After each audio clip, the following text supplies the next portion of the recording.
या अगोदर आपण ऑप्टिक्स या टॉपिकला सुरुवात केलेली होती. ऑप्टिक्स हा टॉपिक आपण अभ्यासत होतो. त्यामध्ये रिफ्लेक्शन, रिफ्रॅक्शन, इमर्जन्स, डेव्हिएशन हा सगळा पार्ट आपण घेतलेला आहे.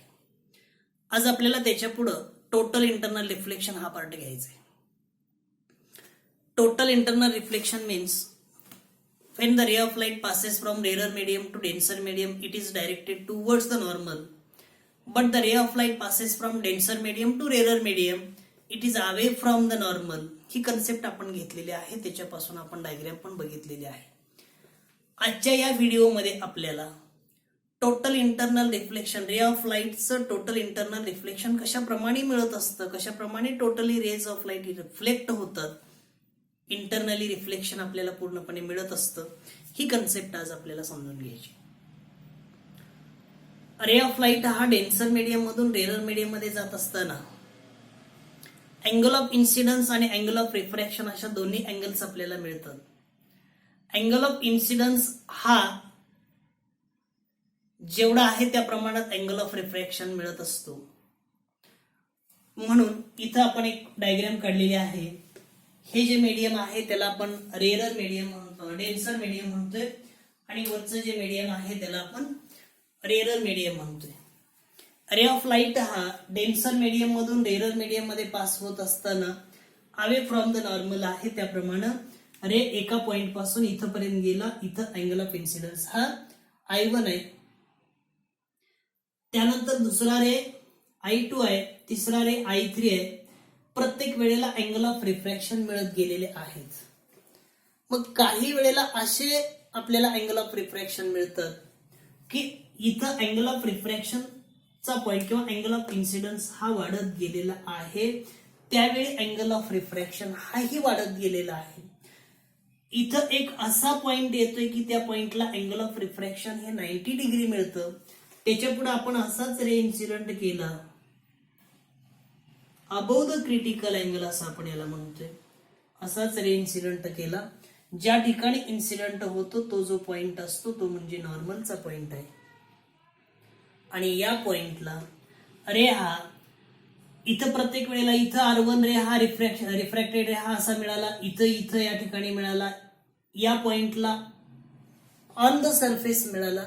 आता याच्या पुढे इथला अँगल ऑफ इन्सिडन्स हा I4 असेल, तो इथं IC पेक्षा ग्रेटर असणार आहे. IC पेक्षा मोठा असेल तर रे ऑफ लाईट हा किंवा रिफ्रॅक्टेड रे हा इथं कुठेही मिळणार नाही, सरफेसवरही मिळणार नाही, हा आपल्याला अशा प्रमाणे मिळेल. याच्या पुढे अजून रे इन्सिडेंट केला तर तो त्या पुढं तसंच मिळत जाईल.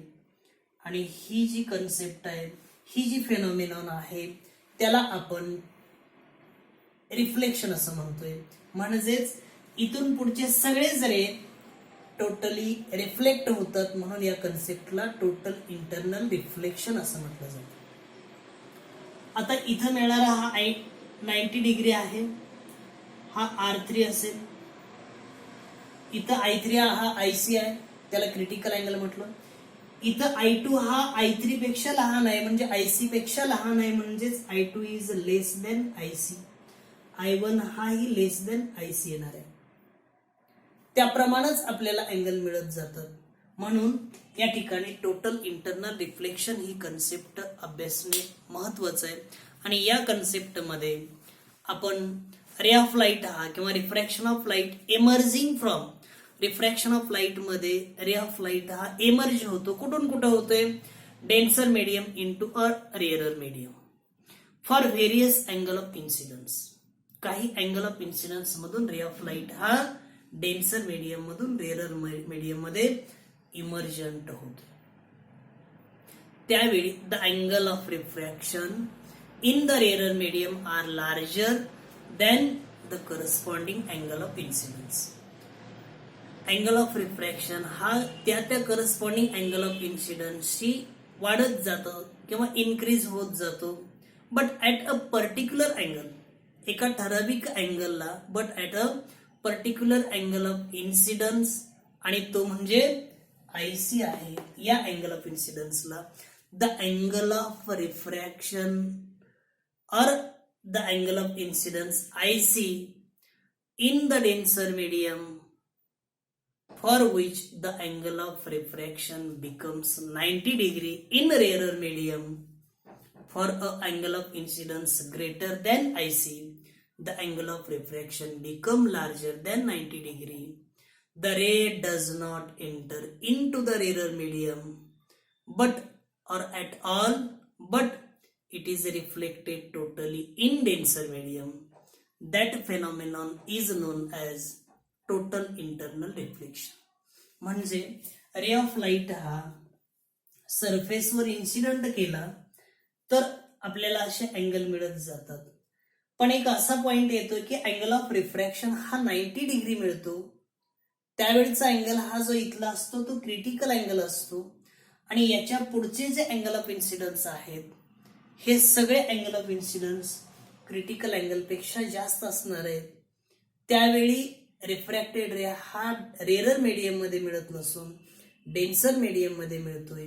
म्हणजेच इथून पुढचे सगळे रेज टोटली रिफ्लेक्ट होतात. म्हणून या कन्सेप्टला टोटल इंटरनल रिफ्लेक्शन असं म्हटलं जातं.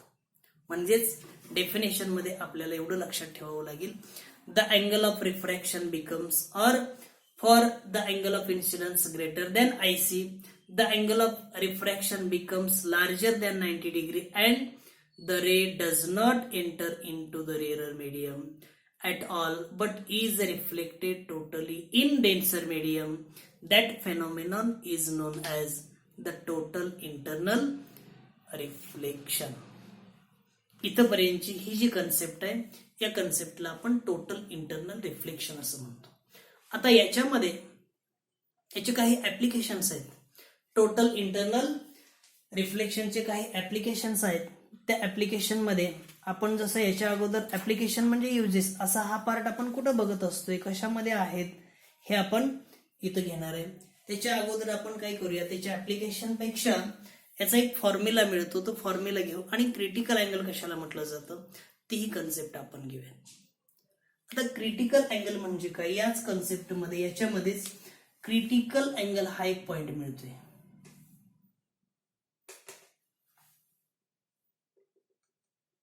critical angle denoted by letter IC.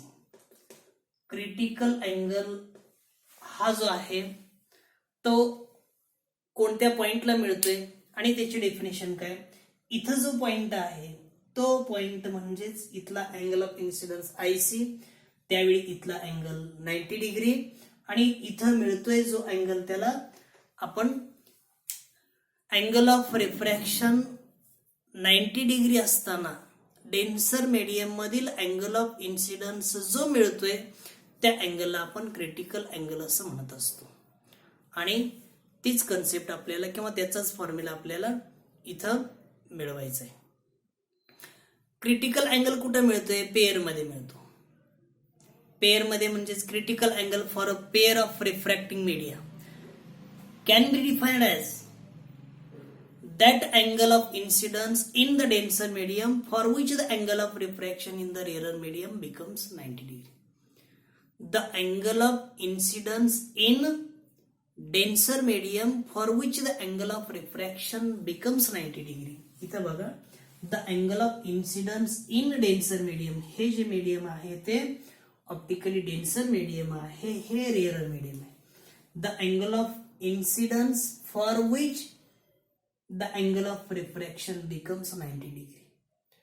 इथं अँगल ऑफ रिफ्रॅक्शन 90 डिग्री असतानाचा इथला जो अँगल ऑफ इन्सिडन्स आहे या अँगलला आपण क्रिटिकल अँगल असं म्हणत असतोय. म्हणून definition, the angle of incidence for which the angle of refraction becomes 90 degree, that angle is known as or is called as critical angle. आणि आपल्याला रिलेटिव्ह रिफ्रॅक्टिव्ह इंडेक्स माहित आहे, कारण रेरर मीडियम आहे, डेन्सर मीडियम आहे. Refractive index साठी आपण mu हे अक्षर घेतो.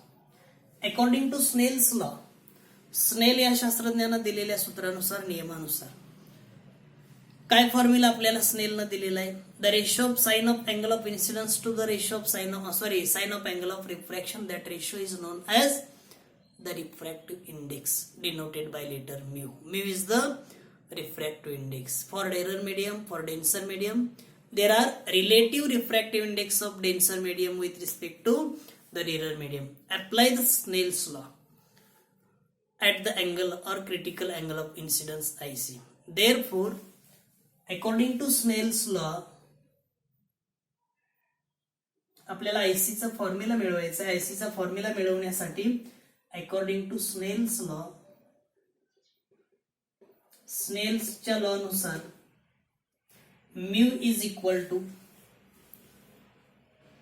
Sign i upon sine r हा फॉर्म्युला आपण घेत असतो. इथं त्याचप्रमाणे sine i upon sine r ऐवजी sine 90 degree upon sine IC असा आपल्याला अँगल मिळेल आणि त्यावरून mu is equal to sine 90 upon sine, एक minute, mu is equal to according to Snell's law. Snell's law काय सांगतोय? Refractive index of a medium is equal to sine 90 म्हणण्यापेक्षा आपण काय करूया, स्नेल्स लॉचा फॉर्म्युला घेऊयात. Sine of angle of incidence तो आयसी आहे upon sine of angle of refraction हा 90 डिग्री आहे, त्यामुळे 90 घेऊयात. साइन 90 ची किंमत टेक्स्ट बुक मध्ये थोडं वेगळं दिलंय किंवा मल्टिप्लाय करून दिलेलं आहे. इथं मी सोपं करून देतोय. Mu is equal to sine i c upon sine 90 असा फॉर्म्युला मिळेल आणि mu is equal to sine i c upon sine 90. Sine 90 is equal to 1. Sine 90 ची किंमत ही 1 असते, त्यामुळे इथं 1 लिहिलं नाही लिहिलं तरीही चालेल. Sine i c is equal to mu हा असा फॉर्म्युला येतो रेर एरर मीडियम मधून डेन्सर मीडियम मध्ये जात असताना. पण रे हा डेन्सर मीडियम मधून रेरर मीडियम मध्ये येतो त्यावेळेचा जो फॉर्म्युला आहे तो म्हणजेच mu is equal to refractive index of a medium is equal to sine 90 upon sine IC असा फॉर्म्युला मिळेल आणि इथं mu is equal to sine 90 ची किंमत 1 आहे आणि साइन आयसी आहे तसा. हा साइन आयसी आपण इकडं घेतला, म्यू इकडं घेतला तर काय होईल, therefore sine i c is equal to 1 upon mu. आणि इथं आपल्याला आयसी काढायचं आहे, क्रिटिकल अँगल ऑफ इन्सिडन्स काढायचं आहे आणि आयसी ची किंमत म्हणजेच आयसी इज इक्वल टू हा साइन इकडे गेला तर साइन इनवर्स होईल, sine inverse in bracket 1 upon mu, bracket complete. This is the formula of critical angle of IC or critical angle of reflection किंवा refraction म्हणत आहे. इथं IC is equal to sin inverse 1 upon mu हा formula मिळतोय. Mu म्हणजेच refractive index आहे. इथपर्यंत हा टोटल इंटरनल रिफ्लेक्शन आणि क्रिटिकल अँगल या दोन्ही कन्सेप्ट आहेत. For commonly used glasses of, आपण कॉमनली ग्लासचा वापर करतो आणि कॉमनली युज्ड ग्लासेस मध्ये म्यू हा ग्लासचा 1.5 असतो. कॉमनली युज्ड ग्लास मध्ये म्यू इज इक्वल टू 1.5. त्यावेळेचा आयसी 41 डिग्री 49 मिनिट असतो, म्हणजे नियरली इक्वल टू 42 डिग्री मध्ये येणार आहे. फॉर ग्लासचा रिफ्रॅक्टिव्ह इंडेक्स हा